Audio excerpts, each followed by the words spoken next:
Na-advise na ako na next time pag mag-travel kayo dapat 28. Ang laki!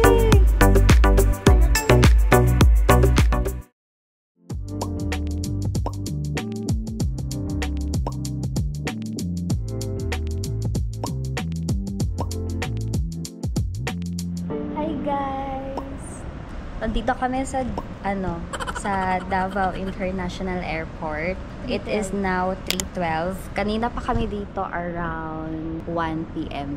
Pero ngayon lang ako nag-start mag-vlog guys. Kasi hindi ko kaya yung kaba sa immigration. Medyo matagal din kaming tinanong guys. Almost mga 5 to 10 minutes. And muntik na kaming ma-offload. Grabe yung kaba. Ang tinanong lang sa amin is saan kayo pupunta, sinong kasama kami. Actually, magkasabay kaming in-interview sa immigration, pero magkaiba kami ng officer. Magkabilaan lang kami. So, yung lahat ng tinatanong sa kanya, tinatanong din sa akin. Unang hiningi is yung passport, round-trip ticket. Nag-iip siya ng hotel booking. Oo, tinanong din pala kami guys. Pero wala kaming nabigay. Kasi nga, sponsor lahat ng tito namin yung aming biyahe. Tapos yun, tinanong ko anong trabaho, and then kailan ang balik. Yung mga usual na questions na nakikita nyo sa TikTok, yun, lumabas. Parang board exam, lumabas yun guys. COE, tapos leave form or leave letter request. Sa akin, hiningi talaga yung leave form. Pero ang meron ako is yung leave letter request lang. Tapos ang sabi ko, ma'am, wala po kaming something leave form. Something talaga sinabi ko guys. Yung COE na pinasa ko guys. Kasi through lang ako nagpaalam sa boss ko. Through chat na yun nga. So yung COE ko, hindi ko napansin, ko napirmahan, nakalimutan ko. So yung tinanong sa akin kung may email ba ako nun. Kasi nga digital na signature yung binigay ng sir ko. Tapos yun, sabi ko, alam ma'am, wala po. Umalis yung officer, tapos pumunta siya dun sa mga kasama nila. Tapos apat sila guys, nag-call a friend siya. Charot. Hiningi naman sa amin yung passport ng tito namin. So binigay namin. Tapos tinanong kung saan siya. Sabi ko, nasa Singapore. Tapos nakita nila sa something siguro system nila na nasa Dubai siya. So sabi niya, ma'am, nasa UAE po siya. Tapos yun, sabi ko, ma'am, hindi po, nasa Singapore po siya. And then sabi niya, ano yung proof nyo para masabi nyo na Singapore talaga siya? Yun na, apat sila guys. Versus 2. Sabi ko, ma'am, may affidavit of support po kami. Tapos yun na guys, nung sinabi namin may affidavit of support kami, umalis na yung dalawa na lang sila naiiwan. Tapos yun guys, tingin sa camera, tapos ang smile. Tapos yun guys, after ng affidavit of support, ang sabi niya sa akin, pag may ganun, next time, pag ganun daw, ipakita daw kaagad yung affidavit of support. Eh, diba, sabi nila, sabi kasi nung sa TikTok, huwag mong ibigay pag hindi nila hiningi. So, yun, kaya hindi ko siya agad binigay. In-advise na ako na next time, pag mag-travel kayo, dapat may pirma ang COE, kasi nga, walang pirma yung sa akin. Walang pirma ko, pero may pirma ng boss ko. Yung sabi niya, dapat next time, may pirma mo para masabi nating legit. So, yun guys, take note guys. Ang flight namin is mamaya pang 5:35 and ngayon nasa 3 o'clock pa lang. So yun, inagahan talaga namin. ay tinanong kung sinong nag-book. Oo. Tapos sinong nagbayad. And bakit yun yung date ng pag-book nyo. Tapos nagtanong din kung bakit kami lang dalawa. Yes. Tinanong kung ilang kayo magkakapatid, bakit hindi daw namin sinama yung kapatid namin na isa. So sabi ko kasi nag-aaral pa. Medyo approachable naman yung mga officer nila dito sa Davao. Syempre, normal nakabahan ka kasi may mga tanong nga, ganyan. Pero, okay naman, mababait naman sila guys. Hindi naman sila ganun ka-intimidating, ganyan. Basta, mag-greet ka lang ng maayos, sumagot ka lang ng maayos. Ito yung view namin. Ayan. So, dito kami sa pinakagilid. So, makita nyo sa likod namin guys. Wala pa masyadong tao. Pero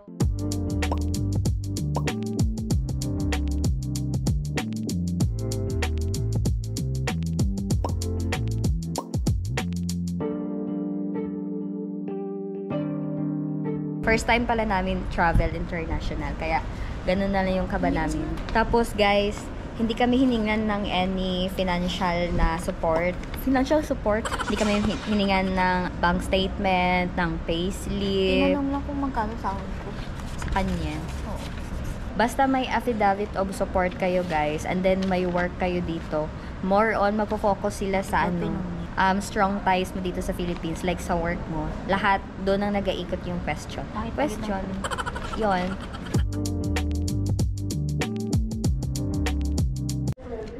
Yan.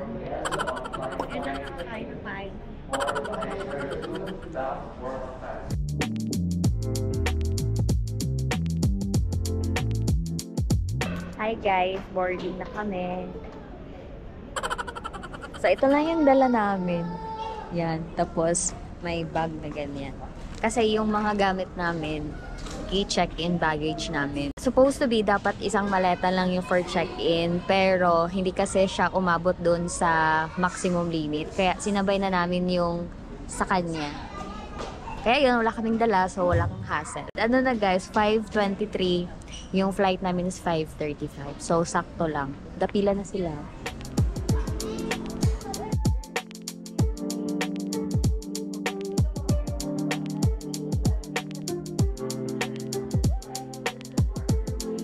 Boarding na kami guys.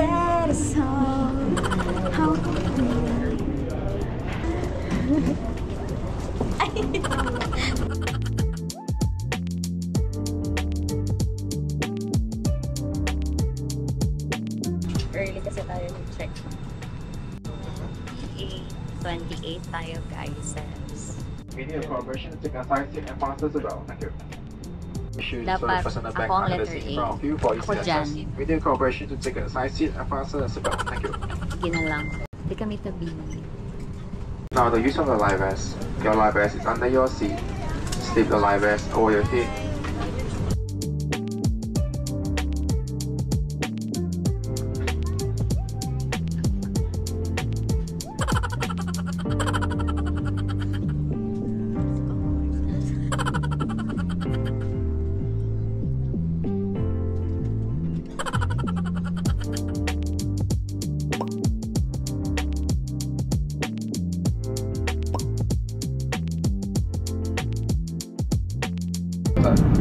Smoking and use of electronic cigarettes are not allowed. Every toilet is fitted with a small amount. Use an open to 10.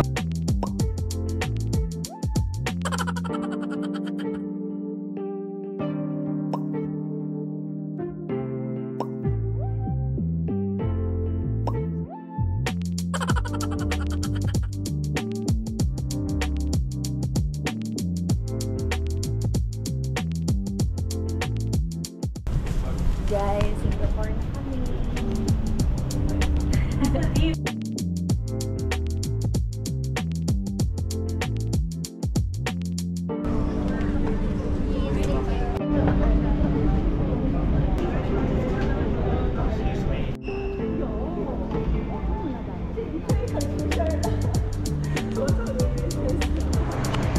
Hi guys! This is Gadji. Ano dito? Supermarket. So, dito kayo nag-grocery? Oo, dito. Ay, nandito na lahat? Yes! As in? Ito Okay. ito may mga fruits sa dire gusto niyo ng fruits, lasya, gulay. Ano to, berries? Baka maasim. Hindi Oo. So, dito sila nagka-grocery daw, Oo, guys. dito Walang laki ng talon. Baka magulat ka sa sili, Novi, ayan Uy! Ang laki! Yung sa mukha mo. Oo. Pero ito ang maliliit. Kalabas. Diba? Ano dito sa taas? Anong flavor? Anong flavor? Wala lang yung sa cone lang. Kamugi na yung buson, gitna. Ito na lang sweet corn. Kasi wala sa Pilipinas. So guys, labas kami ngayon. Anong oras na? 1:14 AM. Ano yung pusa? Isa lang! Maghati lang kami. Libre kami ni Gadje ng ice cream. Isa lang! Akin yan. Dapat ibang flavor naman eh, para matikman natin yung isa. Walang durian. Oo, dali no? Walang laki ng Yakult. Yakult yan? Oo. Tapos, radish guys. Oo. Nagkakain kayo ng ganito? Oo. Oo, mas maliit na ano. Pumpkin. Talong na naman guys, oh.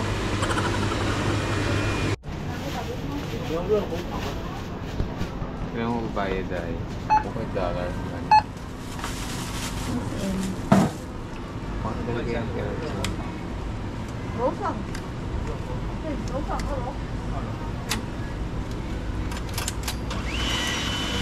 Ay, as in, meron silang cashier. Tapos mag-change na din siya sa kanila. Yeah. Thank you. Kisini. Anti pani.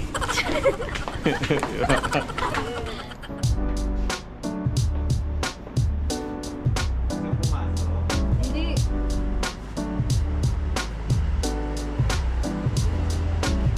Saan tayo magpunta?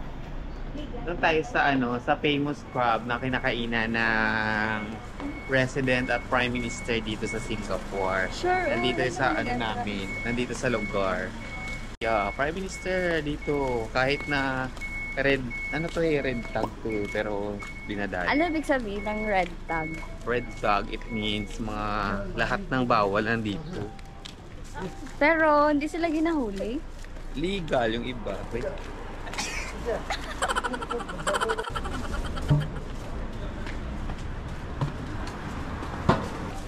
Safe din dito, walang mga ano. Yes, sa Singapore kahit magdamag kang pumunta. As in. Ay, sarado na no. Sayang. Kasi naman anong oras na, alas ano na. Picture ka lang dito. Halos lahat na nakikita namin ito guys, parang mga Indian yan sila, mga Bangladesh o ano ba yan? Indian, Bangladesh, Chinese. Kasi halos lahat dito maraming workers. Nandito, dito Oo, nag-stay. dito na area. Dito sila, dito ang accommodation nila. Tapos marami silang dito. Maraming mga ito, tingnan mo, safe sila. Tingnan mo, tutulog. Oo, diba? Ganyan ka-safe guys. Oo, kasi naiinitan sila sa mga kwarto nila. Ano to?